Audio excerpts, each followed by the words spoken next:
Hello dear student, welcome back to study कर। मैं हूं आपका दोस्त प्रभाकर। आज हम आपके साथ डिस्कस करने वाले हैं 21 अप्रैल 2022 से related most important current affairs. तो दोस्तों, लेक्चर आप बहुत ही ध्यान से सुनिएगा, लास्ट तक सुनिएगा। लास्ट में आपसे कुछ क्वेश्चन पूछे जाएंगे, इसी लेक्चर से रिलेटेड होंगे, तो उनके आंसर आपको कमेंट बॉक्स में जरूर देना है। और दोस्तों, आप जो डेली करंट अफेयर्स की ये सीरीज है, इसके बारे में आप कमेंट बॉक्स में जरूर बताएं। आपका क्या फीडबैक है, आप क्या इसमें सुधार चाहते हैं, क्या चीजें ऐड करना चाहते हैं, तो आप कमेंट बॉक्स में जरूर इसका फीडबैक दें। दोस्तों, आपकी जो समस्या होगी या आपका जो सुझाव होगा, उसको जरूर अप्लाई किया जाएगा अगर आप अपने सुझाव देते हैं तो। किसी भी कॉम्पिटिटिव एग्जाम की तैयारी के लिए आप स्टडी कर को फॉलो जरूर कर लें, बेल आइकन दबा लें, जिससे आपको समय पर सबसे पहले नोटिफिकेशन मिल सकेगी। दोस्तों, पीडीएफ के लिए आपको टेलीग्राम चैनल ज्वाइन करना है, जिसका लिंक है डिस्क्रिप्शन में। तो वहां से आप हमारे टेलीग्राम चैनल को ज्वाइन कर लेंगे तो आपको पीडीएफ जरूर मिलेगा हमारे हर एक लेक्चर का। चलिए दोस्तों, इस लेक्चर को शुरू करते हैं और देखते हैं पहला क्वेश्चन क्या है। आप ध्यान से सुनते जाइएगा। अमेरिका की राष्ट्रपति कमला हैरिस के कार्यकारी सचिव और रक्षा सलाहकार के रूप में हाल ही में किसे नियुक्त किया गया है? आंसर होगा शांति सेठी। दोस्तों, जो शांति सेठी है वो कमला हैरिस की कार्यकारी सचिव और रक्षा सलाहकार के रूप में नियुक्त की गई हैं। शांति सेठी की बात करें तो ये दिसंबर 2010 से मई 2012 तक guided missile destroyer USS D केचर को कमांड कर चुकी हैं। दोस्तों, एक गाइडेड मिसाइल डिस्ट्रॉयर है जिसका नाम है यूएसएस डी केचर, तो उसको कमांड किसने किया है? शांति सेठी ने। और वो अमेरिकी नौसेना में शामिल थी। ठीक है, याद रखिएगा दोस्तों। जो शांति सेठी हैं, जब अमेरिका का एक नौसेना जंगी जहाज भारत की यात्रा पर आया था, तो उसके कमांडर के रूप में ये भारत की यात्रा पर भी आई थी। तो दोस्तों, जंगी जहाज की वे पहली महिला कमांडर थी जो कि भारत के दौरे पर आई थी।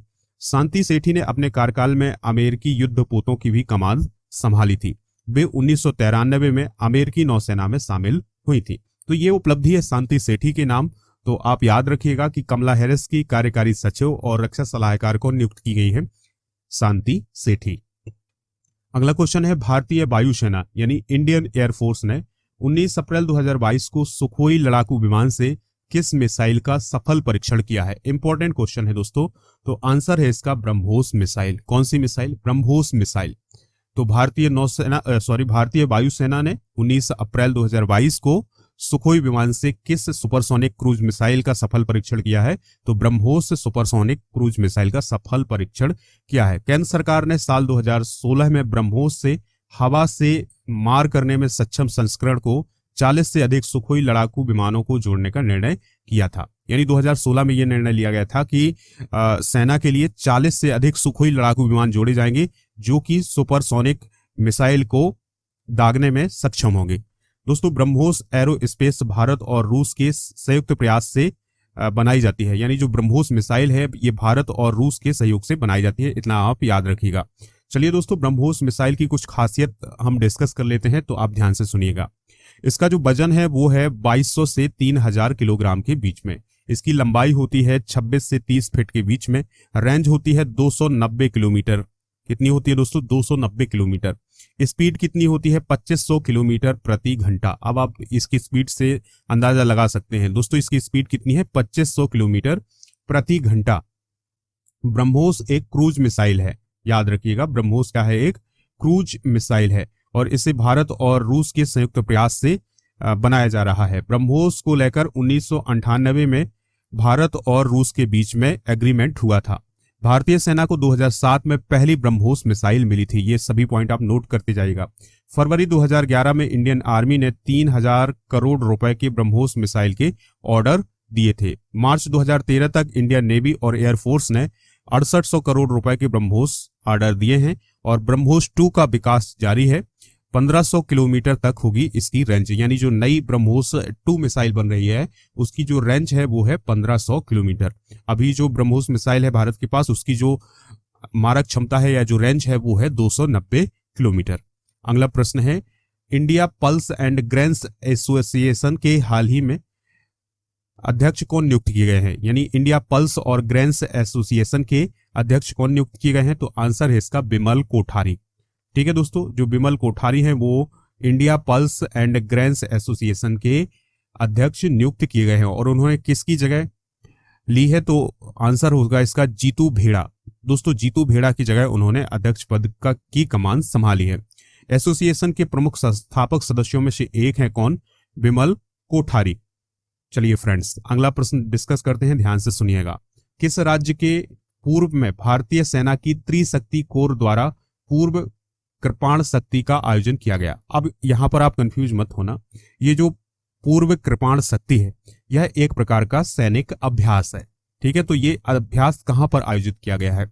तो आंसर है इसका पश्चिम बंगाल में। कहां पर आयोजित किया गया है दोस्तों? पश्चिम बंगाल में। तो पश्चिम बंगाल के सिलीगुड़ी के पास तीस्ता फील्ड फायरिंग रेंज में भारतीय सेना की त्रिशक्ति कोर द्वारा पूर्व कृपाण शक्ति का आयोजन किया गया, यानी एक प्रकार से अभ्यास किया गया है, जिसका नेतृत्व लेफ्टिनेंट जनरल तरुण कुमार और त्रिशक्ति कोर के जनरल ऑफिसर कमांडिंग ने किया है, ठीक है दोस्तों। तो याद रखिएगा, पश्चिम बंगाल में त्रिशक्ति कोर का आयोजन किया गया है। अगला प्रश्न है, किस राज्य सरकार ने रॉबिन उथप्पा को ब्रेन हेल्थ इनिशिएटिव का ब्रांड एम्बेसडर नियुक्त किया है? अब सबसे पहले ये जानिएगा कि जो रॉबिन उथप्पा है ये किस खेल से संबंधित हैं? तो ये क्रिकेट से संबंधित हैं और इन्हें कर्नाटक सरकार के द्वारा ब्रेन हेल्थ इनिशिएटिव का ब्रांड एम्बेसडर नियुक्त किया गया है। किस सरकार के द्वारा दोस्तों? कर्नाटक सरकार के द्वारा, ठीक है। तो कर्नाटक सरकार ने हाल ही में नीति आयोग के साथ मिलकर जनवरी में Karnataka brain health initiative launch किया था और उसके ब्रांड एम्बेसडर के रूप में हाल ही में किसे नियुक्त किया गया है? रॉबिन उथप्पा को। चलिए फ्रेंड्स, अगला प्रश्न डिस्कस करते हैं, ध्यान से सुनिएगा। किस राज्य की हॉकी टीम ने हाल ही में 12वीं सीनियर पुरुष राष्ट्रीय हॉकी चैंपियनशिप का खिताब अपने नाम किया है? तो इसका आंसर होगा हरियाणा, यानी हरियाणा की टीम ने हाल ही में 12वीं सीनियर पुरुष राष्ट्रीय हॉकी चैंपियनशिप का जो खिताब था वो अपने नाम किया है। किसको हराया है दोस्तों? तमिलनाडु को। तो हरियाणा ने तमिलनाडु को 3-1 से पराजित किया और जो 12वीं सीनियर पुरुष राष्ट्रीय हॉकी चैंपियनशिप थी उसको अपने नाम किया है। दोस्तों इस टूर्नामेंट का जो आयोजन है ये 6 से 17 अप्रैल 2022 तक भोपाल मध्य प्रदेश में किया गया है।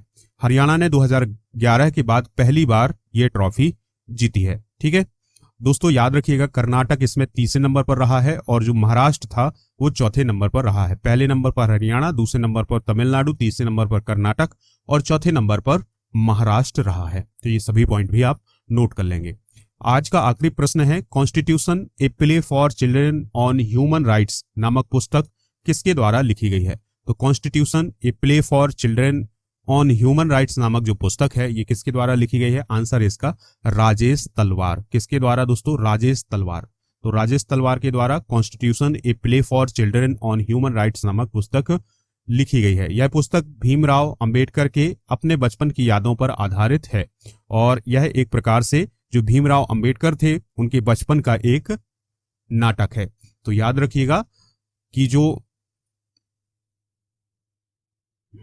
Constitution a play for children on human rights नामक पुस्तक थी उसके लेखक कौन है? राजेश तलवार। तो दोस्तों आपसे कुछ क्वेश्चन पूछे जा रहे हैं तो उनके आंसर आप कमेंट बॉक्स में जरूर दीजिएगा, हमें इंतजार रहेगा आपके आंसर का। पहला क्वेश्चन है, ब्रह्मोस मिसाइल किस देश के सहयोग से बनाई जाती है? दूसरा क्वेश्चन है, अमेरिका के उपराष्ट्रपति कौन है? तीसरा क्वेश्चन है, रॉबिन उथप्पा किस खेल से रिलेटेड है? तो इन तीनों प्रश्नों के आंसर आप कमेंट बॉक्स में जरूर दीजिएगा, हमें इंतजार रहेगा आपके आंसर का। अगर आप अपनी तैयारी अनअकैडमी पर करना चाहते हैं तो राजा गुप्ता को फॉलो कर लें, उनके लिए कोड यूज करिएगा राजा नंबर 1। जैसे ही आप ये कोड यूज करेंगे तो आप किसी भी कोर्स को डिस्काउंट के साथ परचेज कर सकेंगे। दोस्तों अगर आप कोई फ्री क्लास भी ज्वाइन करना चाहते हैं तो आप ये कोड जरूर यूज करिएगा। खबरी पर हमें फॉलो कर लीजिएगा, वहां पर आपको मोस्ट इंपॉर्टेंट ऑडियो लेक्चर मिल जाते हैं, तो आप खबरी पर जरूर फॉलो करें। दोस्तों मिलते हैं नेक्स्ट लेक्चर में। जय हिंद, वंदे मातरम। लेक्चर को आप लाइक शेयर जरूर करिएगा।